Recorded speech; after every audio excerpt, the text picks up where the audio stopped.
ఓం వసుదేవసుతం దేవం కంసచాణూరమర్దనం దేవకి పరమానందం కృష్ణం వందే జగద్గురుం. జగదేక వీరుడైనటువంటి అర్జునుడికి జగద్గురువైనటువంటి శ్రీకృష్ణ వారి పాదపద్మాలకు నమస్కారం చేస్తూ మనం ఈ రోజున శని శుక్రులు ఇద్దరూ కలిస్తే ఈ మీనరాశిలో 2025 సంవత్సరంలో ఏం జరుగుతుందో చూద్దాం. సాధారణంగా మనకి శుక్రుడు ఎవరో తెలుసా అండి? లూసిఫర్. బైబిల్లో చెప్పినటువంటి శపించబడినటువంటి దేవతలు అని కొంతమంది ఉంటారు. అలాగే హిందూ మత శాస్త్రంలో కూడా మనకి గ్రామ దేవతలు అని మనం చెప్పుకుంటాం కదా. వాళ్ళ గురించి కొంతమంది ఏమంటూ ఉంటారంటే, ఏమండి ఇప్పుడు నల్ల మైసమ్మ, ఎర్ర మైసమ్మ, తర్వాత ఈ యొక్క గండి మైసమ్మ, ఇలా చాలా పేర్లతో ఉన్నారు. కట్ట మైసమ్మ. మా పంతులు గారు ఒక ఆయన ఉండేవారు. అయ్యి బాబాయ్ ఏంటి ఈ గండి మైసమ్మ, ఈ కట్ట మైసమ్మ ప్రాణాలు తీసేస్తుంది, చెరువు గట్ల మీద ఒంటరిగా వెళితే ప్రాణాలు తీసేస్తుంది అని అనేవారు. అటువంటి పోలేరమ్మనే మన వీరబ్రహ్మేంద్ర స్వాముల వారు గురుదేవులు ఆయన చుట్టకు నిప్పపట్రా అంటే అక్కడ ఉన్నటువంటి ప్రజలందరూ చూస్తుండగా చుట్టకు పట్టుకొస్తుంది. దెబ్బతో దెమ్మ తిరిగిపోద్ది అక్కడ ఉన్నటువంటి జనానందరికీ. అంటే గ్రామ దేవతలను అలా అంటాం కదా. అలాగే మన బైబిల్లో కూడా వీటిలన్నిటిలో కూడా లూసిఫర్ అంటే ప్రభువు ఏం చేశాడంటే, దేవుడు ఏం చేశాడండి, ఆయన ఒక సృష్టి చేశాడు. ప్రధాన చీఫ్ పిఏ లాగా లూసిఫర్ని. అరే నువ్వు వెళ్ళి పరిపాలిస్తున్నాడు. మరి ఆయన ఏమన్నాడండి, ఆయన ఏమన్నాడు, వెళ్ళి నన్ను పొగడకుండా ప్రభువుని ఎందుకు పొగడడం, దేవుణ్ణి ఎందుకు పొగడడం అని చెప్పేసి ఆయన ఏం చేస్తాడు, ప్రభువుని పొగడకుండా ఆయన తనను తాను పొగుడుకుంటూ ఉంటాడనమాట. అతనే అప్పుడు ప్రభు కోపం వస్తుంది. తనను పొగడమని తన్నే దేవుడిగా డిక్లేర్ చేసుకుంటాడు ఈ లూసిఫర్. అప్పుడు ప్రభు శపించి, పో నువ్వు శపించబడినటువంటి దేవతలనే వాటిల్నే ఏమంటామంటే భోగలాలస దేవతలు అంటాం. యక్షులు, కిన్నర్లు, కింపురుషులు ఇలా ఉన్నారు కదా. అలాంటి కేటగిరీలో ఈ లూసిఫర్ అనేటటువంటి వాడు సాతాన్ అంటాం. మన హిందూ ధర్మశాస్త్రంలో కలిపురుషుడు అంటాం. అతనే శుక్రాచార్యుడు. అంటే శుక్రాచార్యుడు ఏం చేశాడంటే భోగలాలసత్వం, రాక్షసులకు గురువయ్యాడు. శుక్రాచార్యుడు తత్వంలో 2 రకాలు ఉంటాయండి. శుక్రుడుగా ఆయన రాక్షసులకు గురుత్వాన్ని వహించినప్పుడు ఆయన ఆచార్యుడిగా ఉంటాడు, ఒక ప్రొఫెసర్గా మంచి చెప్తాడు. అలాగే శపించబడినప్పుడు అతను సాక్షాత్తు శ్రీ మహావిష్ణువు తన తల్లిని చంపాడు అనేటటువంటి అక్కస్సుతో శ్రీ మహావిష్ణువు మీద ద్వేషంతో భక్తి మార్గంలో ఉన్నటువంటి వాళ్ళందరినీ కూడా భోగలాలసత్వం వైపు లాగేస్తాడు. ఇల్లు విప్పిస్తాడు, మందు కొట్టిస్తాడు, ఇక రకరకాల పిల్లలు, ఇల్లు, గృహాలు, ఇలా రకరకాలుగా మనల్ని ఈ భూమి మీదే ఉండేటటువంటి సంపదలనిచ్చి ఇక్కడిక్కడే భ్రమింపజేస్తూ ఇక్కడే ఉంచేస్తాడు. ఆ శుక్ర మాయ నుంచి తప్పించుకున్నటువంటి వాడు రాధమ్మ తల్లే ఆయన మాయలో పడిపోతే సాక్షాత్తు శ్రీకృష్ణ పరమాత్మ రక్షిస్తాడు. ఆ రాధమ్మ తల్లి జాగృతమైన మరుక్షణం శుక్రాచార్యుడి యొక్క మాయను విచ్ఛిన్నం చేసింది. అంత పవర్ఫుల్ శుక్రాచార్యుడు. మరి ఇక శని ఎవరో తెలుసా అండి? అటానమస్ ప్లానెట్, స్వయం ప్రతిపత్తి కలిగినటువంటి ఒక అటానమస్ యూనివర్సిటీ లాంటిది. ఆయన బ్రహ్మ విష్ణు మహేశ్వరుల్నే ఎదిరించి పారేస్తాడు. విష్ణుమూర్తి ఈ శనీశ్వరుడి యొక్క కాలు విరగ్గొట్టేస్తాడు. అలాగే మరి అహంకారపూరితుడై యుద్ధం చేసినప్పుడు, అంటే తాను ఎవరికి రిపోర్టింగ్ ఇవ్వాల్సినటువంటి అవసరం లేదు. ఇప్పుడు శనీశ్వరుడు మిమ్మల్ని కోటీశ్వరులు చేయాలన్నాడు అనుకోండి, చేసి పడేస్తాడు అంతే. విష్ణువుని కన్సల్ట్ చేయాలా, బ్రహ్మను కన్సల్ట్ చేయాలా, ఏమన్నా తొక్కి పడేయాలనుకోండి మిమ్మల్ని, సాక్షాత్తు శివుడు అడ్డొచ్చినా సరే తొక్కి పడేస్తాడు మిమ్మల్ని. ఎందుకంటే ఆయన శివస్వరూపం, శివుడి అవతారమే శనీశ్వరుడు.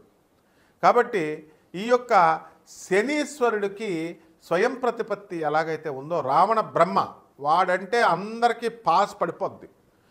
మరి అటువంటి రావణాసురుడు నవగ్రహాలన్నింటినీ బంధించి ఈ గడుల్లో కూర్చోబెట్టి ఏ స్థానంలో అయితే శని ఉంటాడో ఆ స్థానంలో ఆయుర్దాయం తన కొడుకు పుట్టబోయేటటువంటి ఇంద్రజిత్తుకి పూర్ణాయుర్దాయం, పూర్ణైశ్వర్యము, 10 మంది పెళ్ళాలు, ఈ రకంగా 10 కార్లు, ఇలా ఎవడైతే కోరుకుంటాడో ఆ విధంగా సకల సంపత్తిని ఇచ్చినప్పుడు ఏం జరిగిందో తెలుసా? శనీశ్వరుడు పక్కగళ్ళలోకి వచ్చేస్తాడు. ఏంట్రా ఇటువంటి నువ్వే దుర్మార్గుడివి తండ్రి రావణాసురుడివి, నీకు మళ్ళీ పుట్టబోయే కొడుకు అంతకంటే వెధవ, కాబట్టి మీకు ఆయుర్దాయాన్ని ఇవ్వాలా అని చెప్పి పక్కగళ్ళలోకి వచ్చేస్తాడు. ఎప్పుడైతే పక్కగళ్ళలోకి వచ్చాడో ఆయుర్దాయం క్షీణించబడింది, వాడికి మరణిస్తాడు. అంటే శని చేయదలుచుకుంటే అలా చేస్తాడు. ఆ తర్వాత పీడించేటప్పుడు బ్రహ్మని, తర్వాత ఈ యొక్క ఎవరు మన శివుణ్ణి మర్రి చెట్లో పడుకోబెట్టేస్తాడు. బ్రహ్మదేవుణ్ణి అవమానింపజేస్తాడు ఒక్క లిప్తపాటు క్షణం పాటు.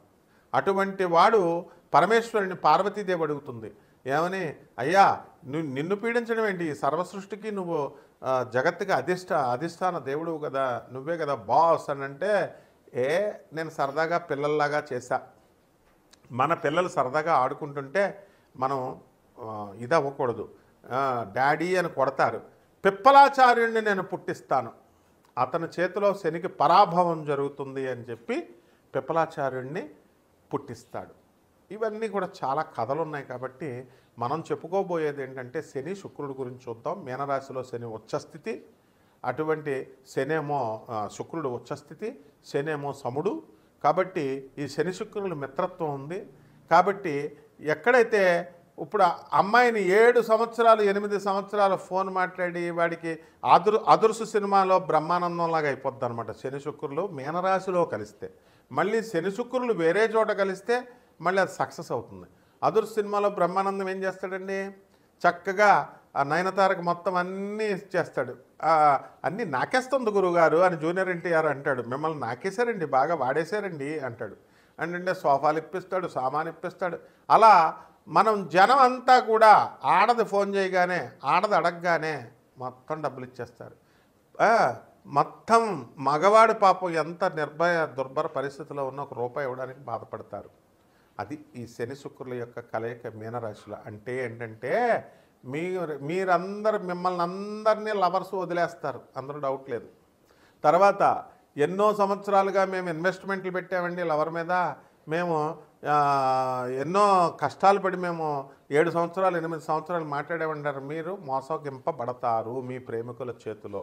ఇది శని శుక్రుల కలయిక. ఇక 12 రాశుల మీద ఈ శని శుక్రులు ఎలాంటి ఫలితాలు ఇస్తుందో మనం చూద్దాం ఈ వీడియోలో. తులారాశి.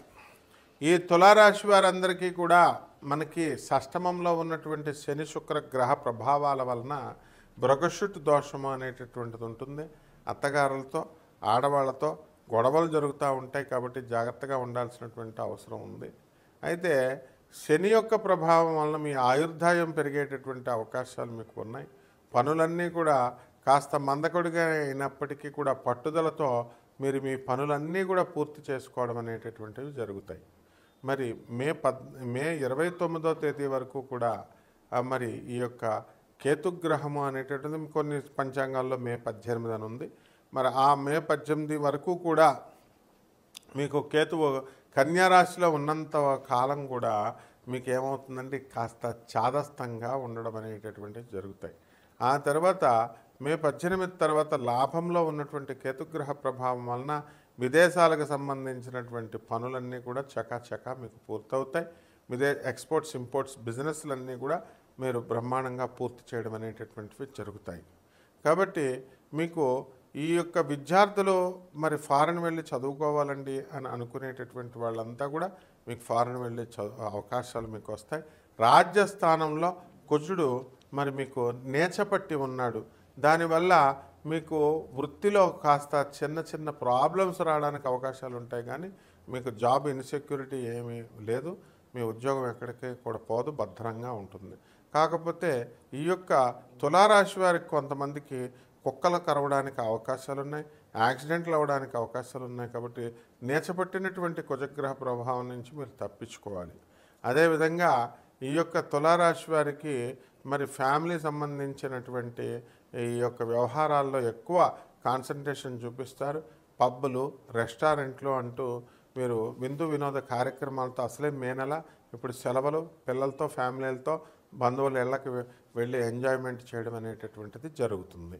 కాబట్టి ఈ అప్పుల బాధల్లో ఉన్నటువంటి వాళ్ళ అప్పుల గురించి మర్చిపోతారు. కొత్తగా అప్పులు చేసి చక్కగా మే 14 వరకు మీరు ఊరులు తిరుగుతారు.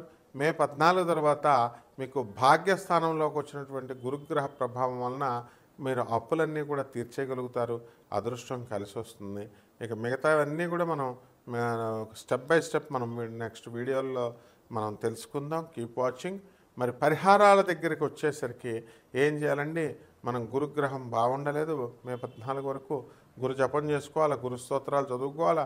గురువుకి కిలోంపావు శనగల్ని పసుపు రంగు వస్త్రాన్నిచ్చి పేద బ్రాహ్మణులకి మనము గురువారం నాడు దానం చేసుకోవాలా. 3000 రూపాయలు వాళ్ళకి దక్షిణ ఇచ్చుకోవాలి. అంతేగాని పేదవాళ్ళకి ఇవ్వండి దానాలు ఎక్కువగా. కపట బ్రాహ్మణ, కపట జ్యోతిష్కుల, కపట మంత్రగాళ్ళకి అసలు ఇవ్వకూడదు అనమాట. మరి లక్షల రూపాయలు పెట్టి మేము హోమాలు చేయించుకుంటామండి, ఇలాంటివి మాకేం ఫలితం లేదంటే మీరు ఇచ్చింది, మీరు చేయించుకున్నది వెధవల దగ్గర చేయించుకున్నారు. మీరు చేయించుకున్న వాళ్ళు కూడా నెంబర్ 1 వెధవలు అనమాట. ఏం చదువుకోలేదా మీకు? కామన్ సెన్స్ లేదా? పేదవాడెవడు, మంచోడెవడు, లేకపోతే చదువుకున్న పండితుడెవడు, చదువుకునేవాడు ఎవడు తెలియదా మీకు? కాబట్టి జాగ్రత్తగా ట్రేస్ అవుట్ చేసుకోవాలి. సాంప్రదాయబద్ధంగా తాతల హయాం నుంచి కమర్షియల్గా కాకుండా నాన్ కమర్షియల్గా ఉన్నటువంటి గురువుల చేత, పండితుల చేత, పంతుల చేత చక్కగా వాళ్ళకి దానం ఇచ్చుకుంటే వాడు ఆశీర్వదిస్తాడు. వాడు పెళ్ళం పిల్లలు ఆశీర్వదిస్తారు.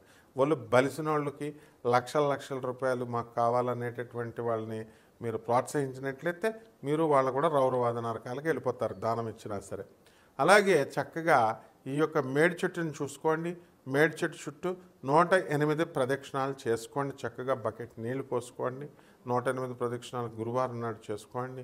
ఈ విధంగా డైలీ మిగతా రోజుల్లో ఏదో ఒక నియమం పెట్టుకొని 5 సార్లు, 11 సార్లు, 21 సార్లు మీరు అలా చేసుకుంటూ ఉండండి.